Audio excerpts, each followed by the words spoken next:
शोखी शोखी लाल लाल रंग के बंगड़ी, तोर बंगड़ी के रंग लाल लाल रे। लाल लाल रंग के बंगड़ी सन लाल तोर चाल रे। नाचस्ते टॉप मॉडल जैसन, चेहरा तोर चेरी जैसन प्यारी रे। देख देख के दिल मोर डोले, जान मोर ते लागस न्यारी रे। तैं सुपरस्टार जैसन हॉलीवुड के रानी रे।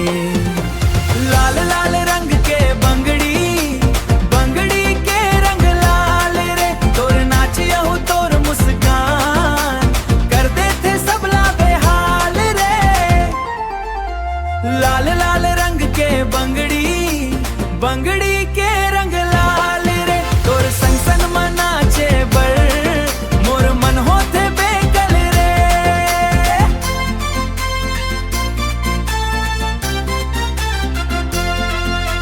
लाल रंग के बंगड़ी पहिर के लूटत हंस जवानी रे।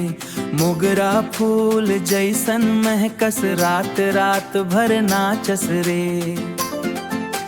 मेहंदी रचे है हाथ मन तोर, सजना बरते सिंगारस रे। सजना मोर सोना मोर, गुलाबी तोर गाल रे। लाज ले भर जाते चेहरा, देख के होवे कमाल रे।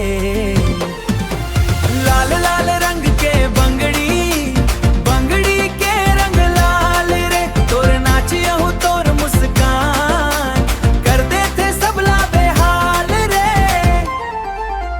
लाल लाल रंग के बंगड़ी के रंग लाल रे। तोर संग संग मनाचे बर, मोर मन होते बेकल रे।